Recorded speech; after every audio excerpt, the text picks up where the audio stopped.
সুপ্রভাত, আবার চলে এলাম সকলের সামনে আমাদের রান্নাঘরে। সকলকে জানাই আজকে হ্যাপি ইন্ডিপেন্ডেন্স ডে। এই উপলক্ষে আমি আজকে একটি খাবার তৈরি করব। এটা তিরঙ্গা পনির টিকিয়া। প্রথমে আমি এই তিরঙ্গার যে 3টে কালারের আমি গ্রেভিটাকে আগে সাজিয়ে নেবো, মাখিয়ে নেবো আর কি। প্রথমে আমি টক দই লাগবে, সেই টক দই কিছুটা টক দই নেব।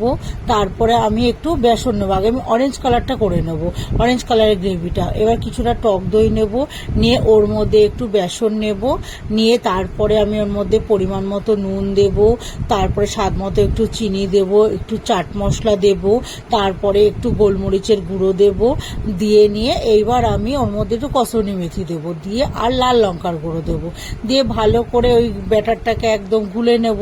এবার ওটা গোলা হয়ে গেলে ওর মধ্যে আমি যে অরেঞ্জ কালার ফুড কালারটা দেব, দিয়ে নিয়ে ভালো করে ব্যাটারটা গোলা হয়ে গেলে এবার ওর মধ্যে আমি টমেটোগুলো দেব।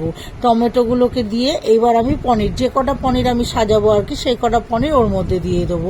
এবার দিয়ে এটাকে ভালো করে মাখিয়ে নিয়ে এই ব্যাটারটা আমার অরেঞ্জ কালারের ব্যাটারটা আমার রেডি হয়ে গেল। এইবার আমি যেটা মানে সবুজ কালারের যে ব্যাটারটা, ওটা আমি ধনে পাতা দিয়ে করব। ওটা আমি কাঁচা লঙ্কা ধনে পাতাটা আগেই আমি পেস্ট করে রেখেছি। এইবার আমি ওই টক দই, কিছুটা টক দই, 3টে ভাগেই আমার টক দই দেবো। এবার কিছুটা টক দই নেব, নিয়ে আমি ধনে পাতার পেস্টটাকে ওর মধ্যে দেব, দিয়ে নিয়ে এর মধ্যে আমি পরিমাণ মতো একটু নুন দেব, স্বাদ মতো একটু চিনি দেব, আর এর মধ্যে গোলমরিচের গুঁড়ো দেবো। যেহেতু আমি ধনে পাতার মধ্যে কাঁচা লঙ্কাটা বেটে দিয়েছি, একটু পাতিলেবুর রস দেব, দিয়ে নিয়ে ভালো করে এইবার এটাকে ব্যাটারটাকে গুলে নেব।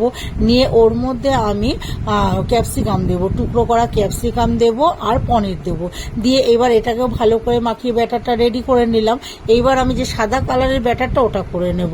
এবার আমি আবার কিছুটা টক দই আরেকটা বাটির মধ্যে নিলাম, নিয়ে কিছুটা কর্নফ্লাওয়ার দিলাম, এবার কিছুটা গোলমরিচের গুঁড়ো, পরিমাণ মতো নুন, স্বাদ মতো একটু চিনি আর কসুরি মেথি দিয়ে ভালো করে ব্যাটারটাকে আমি করে নিলাম। নিয়ে এইবার এর মধ্যে আমি পেঁয়াজের ডুমো করে আমি পেঁয়াজ কেটে রেখেছি, সেই পেঁয়াজগুলোকে দেব আর পনিরটাকে দেব, দিয়ে এটাকে ভালো করে ব্যাটারটা রেডি করে নিলাম। এবার আমি একটা কাঠির মধ্যে আগে আমি সাদা যেগুলো করেছি আর কি, সাদা পেঁয়াজ দিয়ে একটা করে পেঁয়াজ দেবো, একটা করে পনির দেবো, আবার একটা করে পেঁয়াজ আর একটা করে পনির। এইভাবে আমি এই যে ব্যাটারের পনিরগুলোকে একটা কাঠিতে সাজিয়ে নেব।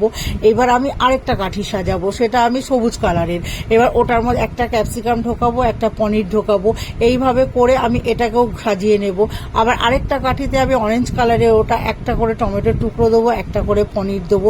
এইভাবে করে আমি সব 3টে কাঠির মধ্যে 3টে কালারের সাজিয়ে এইবার আমি ফ্রাই প্যানে তেল বসিয়ে দেবো। তেলটা গরম হলে আমি সব এই কাঠিগুলো সমেত এগুলোকে আমি দিয়ে দেবো, দিয়ে উপর থেকে কিছুটা মশলা আবার দিয়ে আমি একটু ঢাকা দিয়ে রাখবো। আবার কিছুক্ষণ পর ঢাকাটাকে সরিয়ে আমি একবার করে আরেকটা দিক উল্টে দেবো। তাই দুটো পিঠে একটু ভাজা ভাজা হলে, খুব বেশি ভাজা হবে না, করে তারপরে নামিয়ে নেব।